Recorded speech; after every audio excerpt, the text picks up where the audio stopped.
नरसिंह पुराणांतर्गत नरसिंह अवतार की कथा 5वां अध्याय।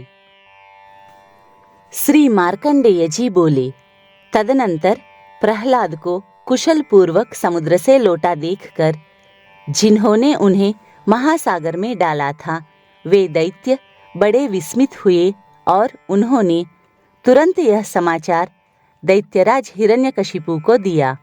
उन्हें स्वस्थ लौटा सुनकर दैत्यराज विस्मय से व्याकुल हो उठा और क्रोधवश मृत्यु के अधीन होकर बोला, उसे यहाँ बुला लाओ। असुरों के द्वारा बुरी तरह से पकड़कर लाए जाने पर दिव्य दृष्टि वाले प्रहलाद ने सिंहासन पर बैठे हुए दैत्यराज हिरण्यकशिपु को देखा। उसकी मृत्यु निकट थी। उसका तेज बहुत बढ़ा हुआ था। उसके आभूषण नील प्रभायुक्त माणिक्यों की कांति से आच्छन्न थे, अतएव वह धूमयुक्त फैली हुई अग्नि के समान शोभित हो रहा था।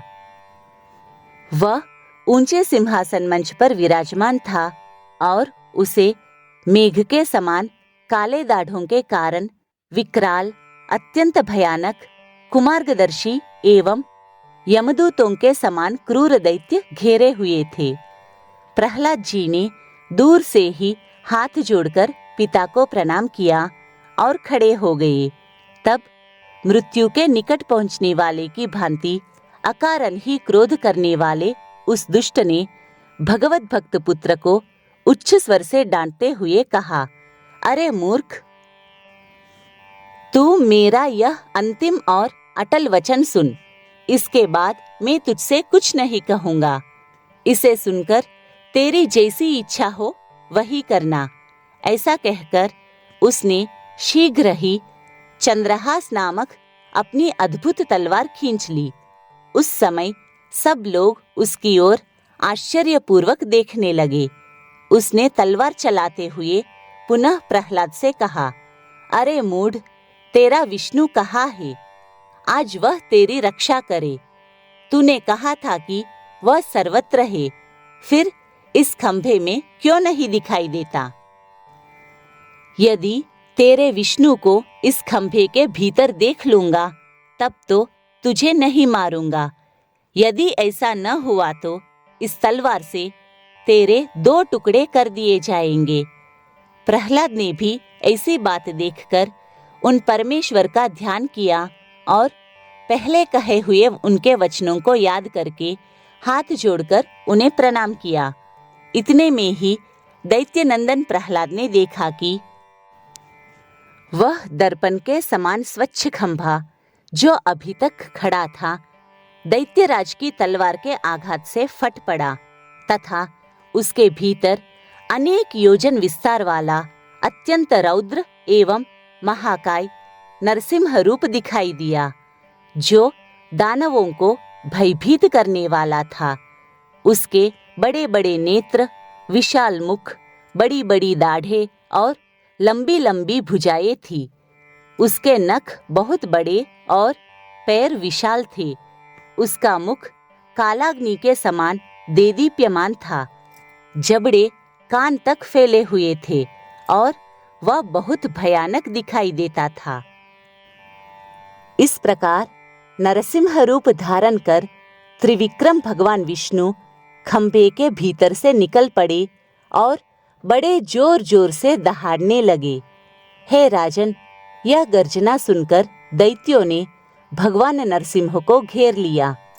तब उन्होंने अपने पौरुष एवं पराक्रम से उन सब को मौत के घाट उतारकर हिरण्यकशिपु का दिव्य सभा भवन नष्ट कर दिया।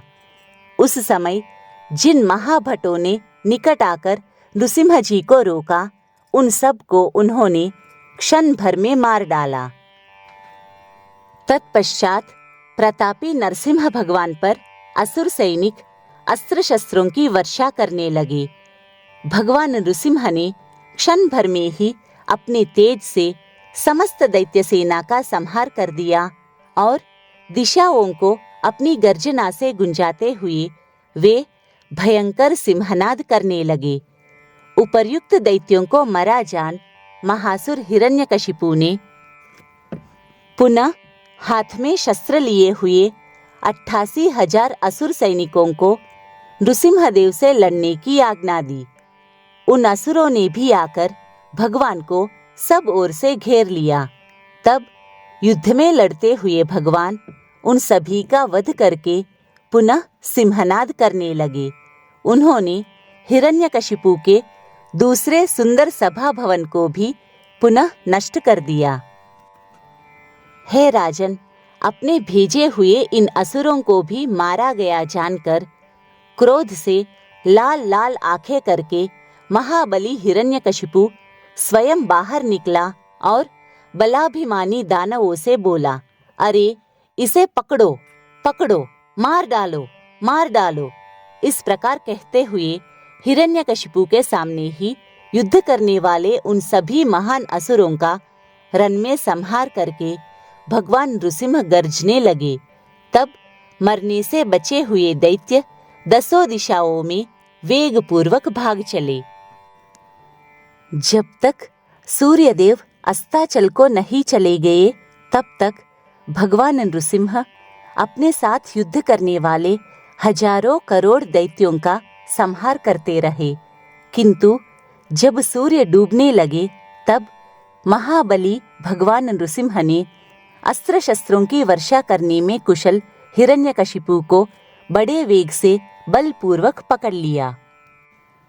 फिर संध्या के समय घर के दरवाजे पर बैठकर उस वज्र के समान कठोर विशाल वक्ष वाले शत्रु हिरण्यकशिपु को अपनी जांघों पर गिराकर जब भगवान नृसिंह रोषपूर्वक नखों से पत्ते की भांति उसे विदीर्ण करने लगे, तब उस महान असुर ने जीवन से निराश होकर कहा, हाय, युद्ध के समय देवराज इंद्र के वाहन गजराज ऐरावत के मूसल जैसे दांत जहां टकराकर टुकड़े टुकड़े हो गए थे, जहां पिनाक पानी महादेव के फरसे की तीखी धार भी कुंठित हो गई थी, वही मेरा वक्षस्थल इस समय नृसिंह के नखों द्वारा फाड़ा जा रहा है। सच है, जब भाग्य खोटा हो जाता है तब तिनका भी प्राय अनादर करने लगता है। दैत्यराज हिरण्यकशिपु जब इस प्रकार कह ही रहा था कि भगवान नृसिंह ने उसका हृदय देश विदीर्ण कर दिया।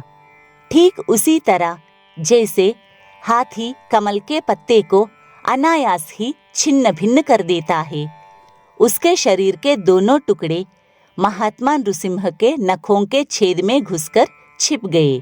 राजन, तब भगवान सब ओर देखकर अत्यंत विस्मित होकर सोचने लगे, अहो, वह दुष्ट कहाँ चला गया? जान पड़ता है कि मेरा यह सारा उद्योग ही व्यर्थ हो गया। महाबली नृसिंह इस प्रकार चिंता में पड़कर अपने दोनों हाथों को बड़े जोर से झाड़ने लगे। फिर तो वे दोनों टुकड़े उन भगवान के नख छिद्र से निकलकर भूमि पर गिर पड़े। वे कुचलकर धूलिकण के समान हो गए थे। यह देखकर रोषहीन होकर वे परमेश्वर हंसने लगे। इसी समय ब्रह्मादि सभी देवता अत्यंत प्रसन्न होकर वहां आए और भगवान नरसिंह के मस्तक पर फूलों की वर्षा करने लगे। पास आकर उन सब ने उन परम प्रभु नरसिंह देव का पूजन किया। तदनंतर ब्रह्मा जी ने प्रहलाद को दैत्यों के राजा के पद पर अभिषिक्त किया। उस समय समस्त प्राणियों का धर्म में अनुराग हो गया। संपूर्ण देवताओं सहित भगवान विष्णु ने इंद्र को स्वर्ग के राज्य पर स्थापित किया। मनुष्य लोक पूजित देवेश्वर भगवान हरि ने पूर्व काल में चराचर जगत के हित के लिए अपनी माया से भयानक आकार वाला नरसिंह रूप धारण करके दुखदायी दैत्य हिरण्यकशिपु को नखों द्वारा नष्ट कर दिया था। भगवान नृसिंह भी संपूर्ण लोकों का हित करने के लिए श्रीशैल के शिखर पर जा पहुंचे। वहां देवताओं से पूजित होकर वे प्रसिद्धि को प्राप्त हुए।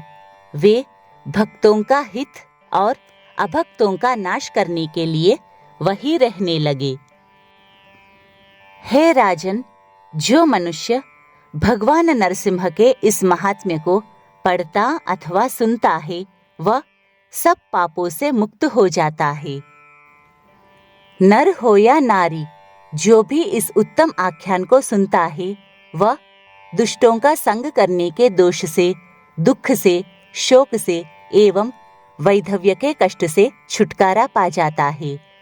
जो दुष्ट स्वभाव वाला, दुराचारी, दुष्ट संतान वाला, दूषित कर्मों का आचरण करने वाला, अधर्मात्मा और विषय भोगी हो, वह मनुष्य भी इसका श्रवण करने से शुद्ध हो जाता है।